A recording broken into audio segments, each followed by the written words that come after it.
Bien, bonjour à tous. Donc aujourd'hui, nous allons parler du SOPC. Alors le SOPC, en fait, c'est le syndrome des ovaires polykystiques. Donc je vais plutôt parler de SOPC tout au long de cette vidéo pour plus de praticité. Ce que je voudrais évoquer avec vous, c'est son accompagnement par des méthodes naturelles. Alors, juste un petit mot pour présenter. En fait, le SOPC, c'est une affection hormonale qui touche des femmes en âge de procréer. Il se caractérise par la présence de kystes, comme son nom l'indique, dans les ovaires, enfin sur les ovaires, une production excessive d'androgènes, qui sont les hormones masculines, et des anomalies dans le cycle menstruel. C'est en fait un trouble qui est très courant, mais qui n'est pas toujours détecté. Environ 20% des femmes ont des ovaires polykystiques à l'échographie, mais seulement 7% d'entre elles présentent les caractéristiques cliniques ou biochimiques du syndrome. Alors, quels sont les symptômes que l'on va rencontrer? Ils peuvent vraiment varier d'une personne à l'autre. Alors, je vais vous en citer quelques-uns qui sont courants, comme alors un qui est hyper fréquent, c'est les règles irrégulières. Donc, les cycles peuvent être soit très très longs, soit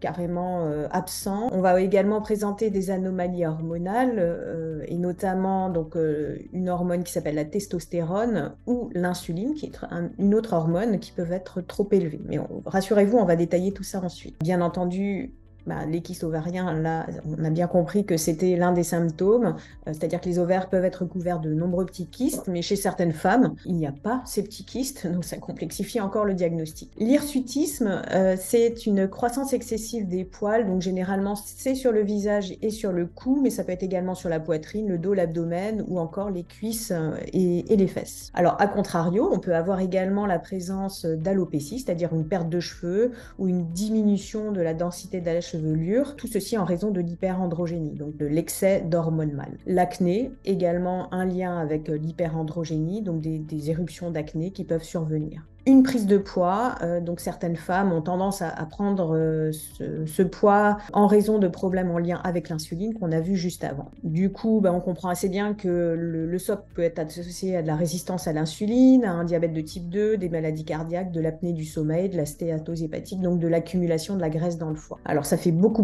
de choses.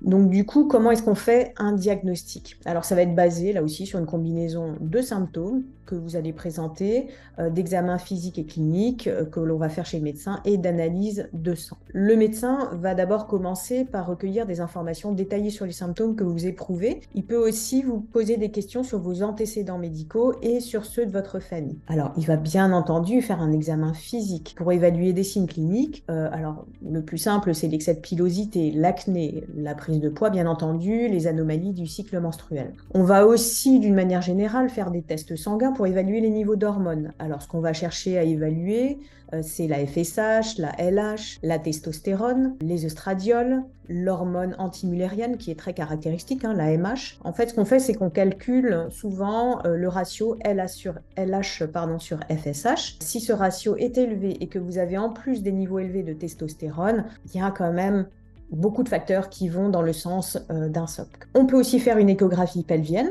bien entendu pour détecter la présence des kystes. Alors, ce n'est pas suffisant pour diagnostiquer un SOPC, puisqu'il va y avoir d'autres conditions qui peuvent entraîner la formation de kystes ovariens. Alors, le diagnostic, il est basé sur une combinaison de tous ces critères, il n'existe pas de test unique. Sachez qu'il existe toutefois des critères qui sont appelés critères de Rotterdam, qui nécessitent la présence d'au moins 2 des 3 caractéristiques suivantes pour confirmer un SOPC, les irrégularités mensuelles, des signes cliniques ou biochimiques d'hyperandrogénie comme de l'acné ou de l'hirsutisme ou de l'alopécie, et une échographie qui montre des ovaires polykystiques. Il n'existe pas un seul type de SOPC, il en existe 4. Le premier, c'est le SOPC insulino-résistant, qui est le plus classique, qui survient dans environ 2/3 des cas. Il est, comme son nom l'indique, dû à un problème de régulation de l'insuline. L'insuline, c'est une hormone qui est sécrétée par le pancréas, avant tout pour réguler la glycémie et pour stocker le sucre en excès dans le sang. Quand il y en a trop, l'insuline a un impact sur les ovaires, et ces ovaires vont fabriquer des androgènes,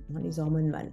Donc du coup, l'insuline ne remplit plus son action normale, le corps continue à en fabriquer de manière trop importante, les cellules finissent par devenir résistantes à l'insuline et ça fait un hyperthyroïdisme. insulinisme. Deuxième type de SOPC, c'est le SOPC surrénalien. Donc lui, il peut provenir d'un dysfonctionnement des hormones qui sont sécrétées par les surrénales. Les plus classiques et celles qui vont vraiment avoir un impact dans le SOPC, ce sont le cortisol et le DHEA. Le DHEA, c'est une hormone qui est produite par les surrénales, donc sous le contrôle d'une hormone hypophysaire qui s'appelle la CTH. Cette hormone est un précurseur d'autres hormones comme la testostérone et l'œstradiol. Alors du coup, produire trop de DHEA peut mener à des symptômes d'hyperandrogénie. Le cortisol, donc cette autre hormone sécrétée par les surrénales, l'est en réponse à un stress ou à une anxiété. Donc cette sécrétion utilise la même filière que la progestérone, qui est une hormone féminine. Donc en cas de stress prolongé, on finit par ne plus avoir assez de progestérone et avoir trop de cortisol. Troisième type de SOPC, c'est le SOPC post-pilule. Alors là, en fait, il peut apparaître quand on arrête une pilule contraceptive à base notamment de drospirénone ou de cyprotérone, donc des pilules de type Yasmine, Yaz ou Diane. S'il y a des critères de diagnostic du SOPC sans résistance à l'insuline et si en plus la personne vient de stopper sa pilule contraceptive, évidemment, on qualifiera ce SOPC de post-pilule. Mais ce n'est pas forcément scientifique. Et le quatrième type de SOPC, qui est le SOPC inflammatoire. Là aussi, on ne peut pas faire de classification vraiment scientifique, mais si on présente des manifestations courantes d'une inflammation récurrente, alors ça peut être des insomnies, des troubles de l'humeur, des troubles intestinaux, de la fatigue chronique, des douleurs chroniques, des maladies auto-immunes, des maladies de la peau, donc vous voyez que c'est très très varié, et bien malgré tout, si on présente des phénomènes de type SOPC et que en plus on ne fait pas de résistance à l'insuline, on n'a pas récemment stoppé sa pilule contraceptive, naturellement on ira classifier ce SOPC plutôt de type inflammatoire. Donc voilà pour une présentation rapide du SOPC et je vais à présent vous présenter quelques aides et traitements naturels. Alors en naturopathie, on va essayer d'atténuer les symptômes et de prévenir les complications à long terme. Je dois bien sûr vous préciser que tous ces conseils ne se substituent pas à l'accompagnement d'un professionnel de santé ni à des traitements médicamenteux qu'il vous aurait prescrits. Donc en tout état de cause, de toute façon, il convient toujours de demander l'avis de votre professionnel de santé avant de stopper ou de modifier un traitement en cours. La phytothérapie, on le sait, est largement reconnue et documentée scientifiquement pour accompagner les déséquilibres hormonaux. Si vous êtes sur ce blog, c'est que vous savez et vous êtes convaincu que la phytothérapie peut nous aider. Alors je vais vous présenter quelques plantes qui seront également utiles pour soutenir le foie et les intestins, des émonctoires indispensables dans le bon fonctionnement hormonal sexuel. Première plante, c'est la maca. La maca, c'est une plante qui est fortifiante et dans le cadre du SOPC, il semblerait que cette plante puisse aider à retrouver un équilibre hormonal entre les œstrogènes et la progestérone et atténuer certains symptômes tels qu'un cycle irrégulier ou une pilosité excessive. Le gâtillier agit comme un rééquilibrant général du système hormonal. Il ne va pas simplement apporter des phytoestrogènes, il est en fait vraiment un rééquilibrant global. Donc il est très indiqué pour tous les âges de la vie dès que l'équilibre hormonal est perturbé. Il faut simplement faire attention à ses effets anaphrodisiaques. Vous savez, le gâtillier est présent dans de nombreux compléments alimentaires pour accompagner le SOPC. Une troisième plante, c'est le fenugrec. Alors le fenugrec va présenter des précautions d'utilisation, il faudra faire attention et bien consulter un thérapeute. Mais en tout cas, il est très utilisé pour tout ce qui est troubles menstruels et régulation du taux de glucose sanguin. Le curcuma contient des huiles essentielles et d'autres composés, dont la curcumine, qui est très connue, qui présente des propriétés anti-inflammatoires. La curcumine est également antioxydante, elle permet de réguler la glycémie, le taux d'hormones sexuelles, l'hirsutisme. Donc c'est vraiment un couteau suisse dont il ne faut pas se passer dans le cadre d'un SOPC. Le framboisier, alors là on ne va pas parler des fruits, des baies, mais on va parler des feuilles. Lui renforce le système reproducteur féminin, il aide à accompagner tous les types de troubles et bien entendu il aura toute sa place dans l'accompagnement du SOPC. On utilise cependant avec précaution le framboisier pendant la grossesse parce que c'est un tonifiant de l'utérus. Composé suivant, c'est la nigelle. Alors la nigelle, on utilise sa graine et on en fait de l'huile, on appelle ça aussi le cumin noir. Eh bien, en fait, des études ont montré que le cumin noir pourrait réduire le taux de sucre dans le sang et la résistance à l'insuline. Donc on ira particulièrement l'utiliser dans le SOPC de type insulinien. La réglisse présente des propriétés hypoglycémiantes et puis également une action favorable dans l'hyperandrogénie, donc pareil, une plante très intéressante. Le thé vert, lui, est très connu pour sa teneur élevée en antioxydants. Il est réputé pour prévenir de nombreux maux. Et dans le cas d'un SOP, on va surtout l'utiliser pour la perte de poids, la baisse de l'insulinémie à jeun et celle de la testostérone. Le chardon-marie, alors là, en fait, on va recourir à sa teneur en silimarine parce que la silimarine va permettre d'activer les processus de régénération du foie, de stimuler la vésicule biliaire. Donc, la digestion va s'en trouver facilitée, l'organisme sera mieux détoxiné,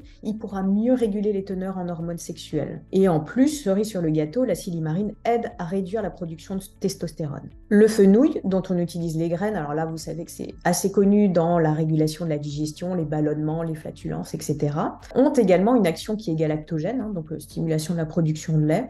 Mais ici, ce sont les propriétés œstrogéniques des graines de fenouil qui vont nous intéresser et qui vont permettre de diminuer le syndrome prémenstruel et diminuer ce qu'on appelle l'oligoaménorrhée, c'est-à-dire les menstruations qui sont peu fréquentes. La cannelle, et là on parle de la cannelle de Ceylan, est très connue pour toutes les personnes qui ont du mal à gérer leur glycémie ou qui présentent une résistance à l'insuline. Donc vous avez compris qu'on va l'utiliser dans le SOP le plus courant qui est le SOP insulinien. Et enfin, donc, on va parler des graines et de l'huile de lin. Donc, celle-ci présente des propriétés antioxydantes et propices à la santé du cœur et du système digestif. Elle présente également des actions œstrogéniques favorables à la perte de poids, donc avec une meilleure gestion de l'appétit et de la satiété. Ensuite, je voudrais vous citer quelques vitamines qui permettront de lutter le plus efficacement possible contre les désagréments du SOP. Alors, il y a d'abord la vitamine D qui réduit le taux de testostérone et qui pourrait améliorer la fertilité chez les femmes qui souffrent d'un SOP et dont la fertilité est d'ailleurs souvent diminuée. Alors on peut l'utiliser aussi comme traitement contre l'hirsutisme et puis donc elle favoriserait également la perte de poids et elle améliorerait la régularité des cycles chez les personnes en fort surpoids ou obèses. La coenzyme Q10, c'est un puissant antioxydant et anti-inflammatoire,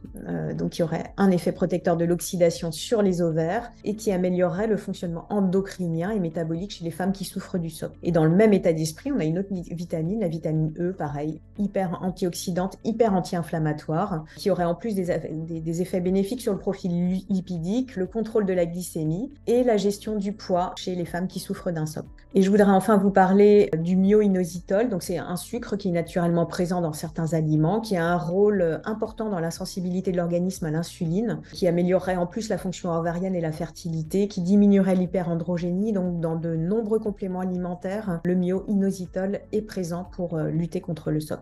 Enfin, quelques nutriments complémentaires. Alors, on a d'abord les probiotiques. Les probiotiques, ils peuvent avoir plusieurs effets dans le cadre d'un SOP. Si on a une dysbiose, eh bien, cela va augmenter la résistance à l'insuline, les risques d'obésité, de diabète de type 2, les risques de maladies cardiovasculaires. Une dysbiose peut également être responsable d'une hyperperméabilité intestinale, ce qui va engendrer un état inflammatoire de bas grade. Et puis, on a certaines bactéries qui peuvent impacter directement les œstrogènes. D'autres qui auront une action favorisante sur le stockage des graisses, qui peut engendrer bien entendu une prise de poids, mais aussi des complications hépatiques avec une stéatose non alcoolique. Et puis donc un déséquilibre de la flore intestinale, je pense, d'une manière générale et d'une manière assez globale, peut être responsable en partie d'un SOP. Donc un apport de probiotiques bien choisi, là je vous conseille vraiment de vous faire conseiller par quelqu'un qui connaît les probiotiques, permettra de rétablir l'équilibre. Ça ne jouera pas tout seul, mais c'est un ensemble. Les acides gras essentiels, les oméga 3, jouent un rôle important dans beaucoup d'éléments, mais ici, dans ce qui nous intéresse, dans la sensibilité à l'insuline et à l'ovulation, mais aussi dans la gestion de l'inflammation.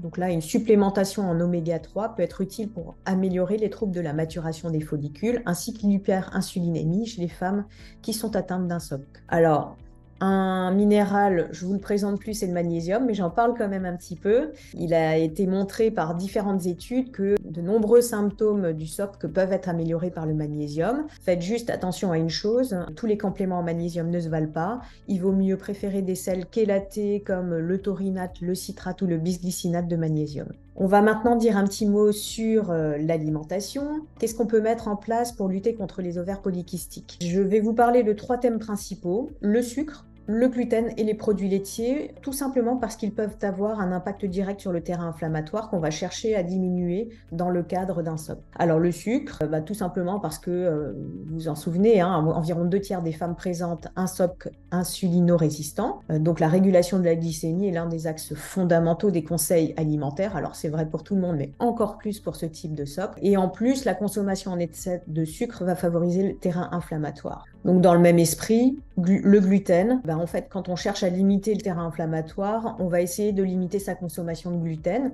Alors il n'y a pas d'études qui mettent en relation une amélioration des symptômes du SOP et du gluten, mais ça semble logique, sachant que un excès de consommation de gluten favorise le terrain inflammatoire, de limiter sa consommation de gluten. Mais il ne s'agit pas de le bannir complètement de son alimentation, et alors surtout pas au profit de produits sans gluten qui sont souvent ultra transformés. Les produits laitiers, là on est exactement dans le même registre que celui du gluten. On va chercher à contrôler l'inflammation. Donc on en consomme avec parcimonie. On préfère les produits laitiers issus de plus petits mammifères que la vache comme la brebis et la chèvre. Ils sont souvent mieux tolérés, mais il n'est pas nécessaire de bannir tous les produits laitiers de son alimentation. Et enfin, je vais compléter tous ces conseils par des conseils plus généraux d'hygiène de vie et de gestion du stress et du sommeil pour avoir un accompagnement complet et naturopathique de cette maladie. Alors, on connaît tous l'importance de la pratique d'une activité physique régulière et adaptée pour une bonne hygiène de vie. Donc, pour le SOP, cela va permettre de gérer le poids, de gérer le stress et les éventuelles douleurs. En plus, on a montré qu'une activité physique régulière induit une amélioration des paramètres cardio-métaboliques, de la résistance à l'insuline